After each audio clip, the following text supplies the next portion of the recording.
Welcome to my channel. My name is Sanjay. So this is the part 2 of Kagel's 30 days of email challenge day 2. Right. So once you click on this complete this exercise, it will take you to this page. All right. So I believe it's still loading.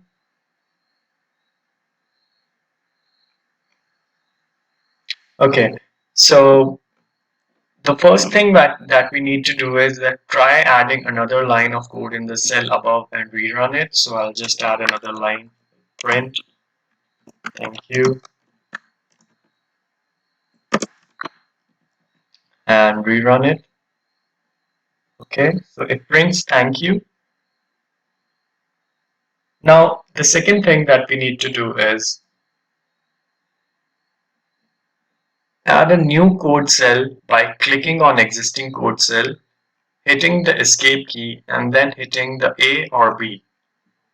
A will add a cell above the current cell and B adds a cell below. So what we need to do is we need to click here, click on escape, press A, and then again click here and press B. So you see that there is a blank code line that has been created above or below. Okay, so this is what they wanted us to do, right? Now moving ahead, each hands-on exercise starts by setting up our feedback and code checking mechanism. Run the code cell below. To do that, then you'll be ready to move on, right? So there is some code checking mechanism like you'll be able to check some code, which is like a q0.check. So for that, we need to run this code. So click here, click on play, and setup is complete. We are ready to start question 0. All right. So this is a silly question intended as an introduction to the format we use for hands-on exercise throughout all Kaggle courses. So what is your favorite color? To complete this question, create a variable called color in the cell below with an appropriate value. The function called q0.check, which we already provided in the cell below, will check your answer. So we'll define a variable uh, color equals to, I'll mention black, all right, and click on this. Okay, so Q0 is telling me that's incorrect, all right. So that means that the color that we are giving as an input is not a correct color. So in order to get an hint or the solution, we'll have to move to this cell. All right, so now right now this is a commented code. So I'll just remove this hash. We are uncommenting it. And if I run, it will give me a hint. So hint, the favorite color rhymes with glue. So that means the color is blue. So I'll just type blue here. All right, and I'll rerun this, and the answer is correct. So suppose if you want to know the answer itself, you can just uncomment this and write this, and the color is equal to blue. All right, I'll just comment this again by typing pound key or the hash key. All right, so we are done with the first exercise. All right, now the upcoming question works the same way. The only thing that change are the question numbers. All right, so for checking the code, it will be q1.check, q1.hint. For question 2, it's q2.check, and so on. Right. So the first exercise is complete the below code. Uh, in case it's helpful, here is the table of arithmetic operators. All right. So the question is pi value is given to us, diameter is given to us. Now create a variable called radius equal to half the diameter. So radius equal to diameter divided by 3. Okay, so this is our radius. Now create a variable called area equals to, using the formula for area of a circle, which is pi times the radius squared. So that is pi into into, that is, sorry, pi into r, or radius, raised to the power of 2. So I'll put the braces here. So exponentiation is represented by 2 asterisk. Alright, so that's why I've done like this. 2 multiplication, you can say. And let me run this code. Alright, incorrect value for radius.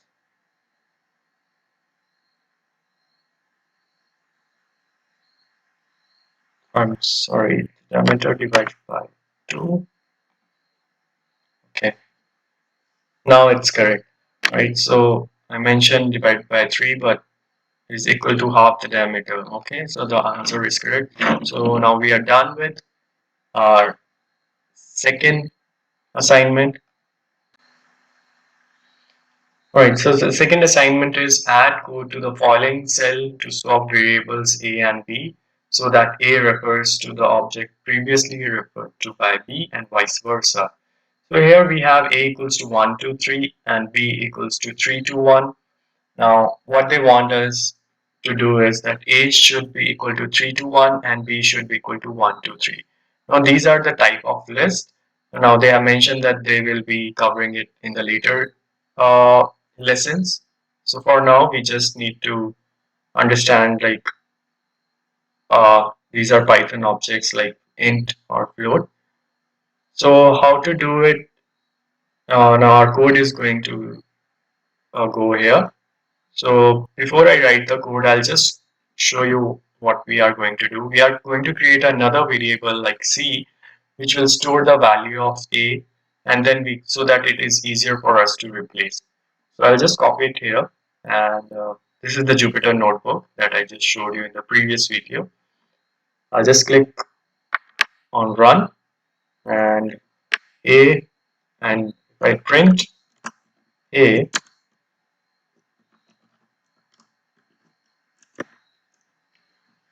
and run this, I'll get 1, 2, 3.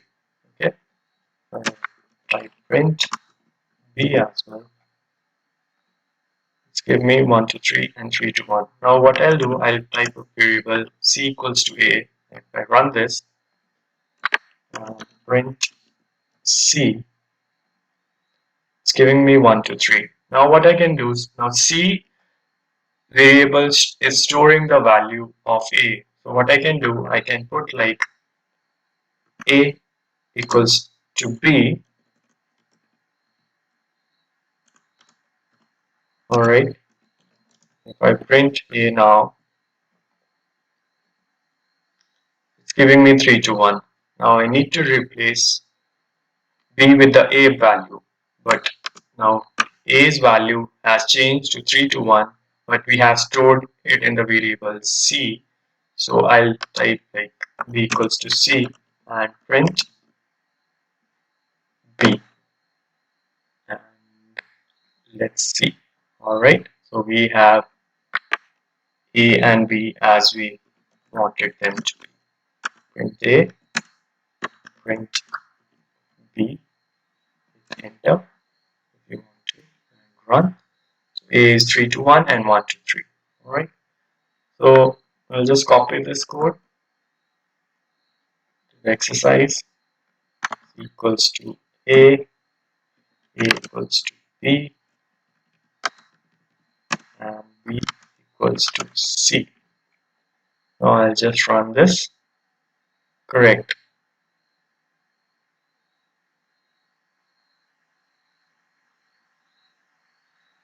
Alright, so here the most straightforward is to use a third variable to temporarily store one of the old values like this. If you have already read a lot of Pythons, you might have seen the following trick to swap two variables in one line. So a comma b equals to b comma a.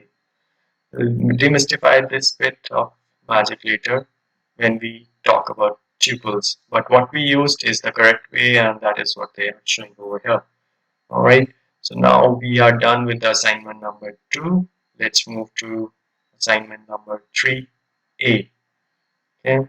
Add parentheses to the following expression so that it evaluates to 1. Right, 5 minus 3,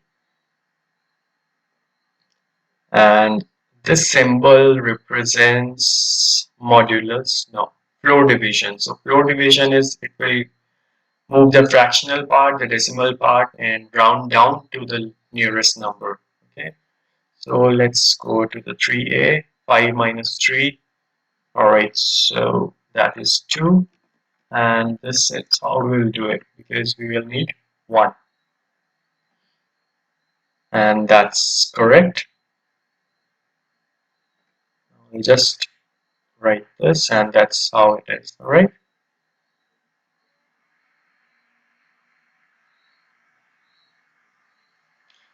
We need to run this they run this code cell to receive the credit. Okay, so we need to run that code.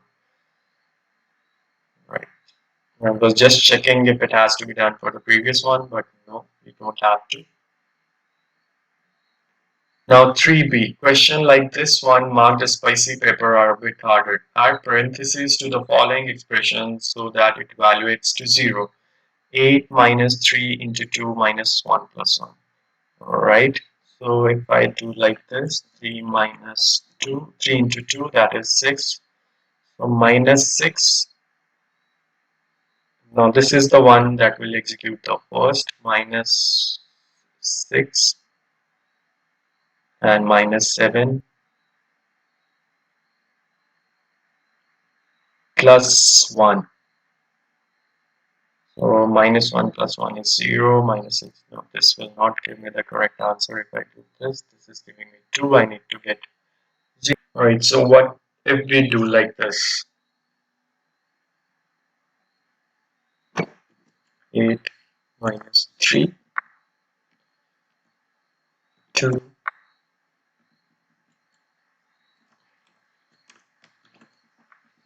minus 1 plus 1. 1 plus 1 will give us 2. 2 minus 2 is 0. 0 into this is what it will give us 0. So, alright, so that is correct. Right, it took me a couple of minutes to figure this out. Alright, so now we need to run this to confirm.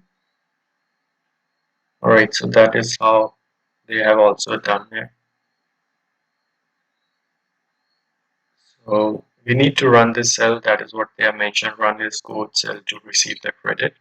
Now let's move to 4. Alice, Bob, and Carol have agreed to pool their Halloween candy and split it evenly among themselves. For the sake of their friendship, any candies left over will be smashed. For example, if the collective bring home 91 candies, they each take 30 each and smash one. Write an arithmetic expression below to calculate how many candies they must smash for a given haul. Right, so the variables have been defined: Alice, Bob, and Carol's candies over here. And the answer has to be written over here. 2 underscore smash equals to minus 1 is the current value. Replace the right hand side of this assignment with an expression involving Alice, Bob, and Carol's candies over here. Right, so to find the remainder value, we'll have to use a percent symbol. If you scroll up and if you check uh, this table here, this is a percent b, which is some modulus function. This will give you the integer remainder after division of a by b. Alright, so if I scroll down now and if I do the same thing, so what I need to do is I need to put like Alice underscore candy plus Bob underscore candies plus Carol underscore candies and percent of 3. Now why percent of 3? Because there are 3 of them, Alice, Bob, and Carol. So that's why the remainder of this addition of these 3 by 3 will give us the correct answer. So if I run this, alright, so my answer is correct. Okay, so this is done here. So we are done with the exercise. Now we need to save this version. Save. Alright, save version, save and commit. Make sure you do the save and run all this option. Save. Okay, it's queued. Okay, so the version is saved successfully. Now I'll just click on the version number and I'll just, this is my result.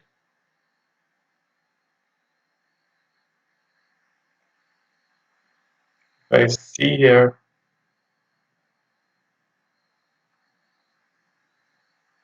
if I go down, okay, the answer are saved, correct, correct.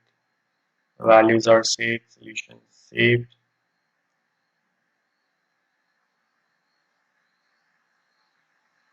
Okay, now I need to go to viewer.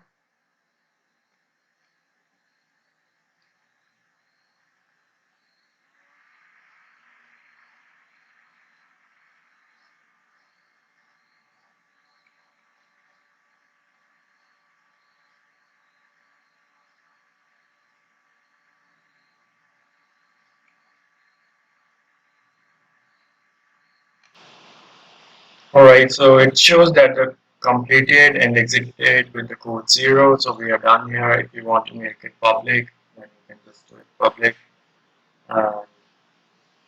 Just copy this and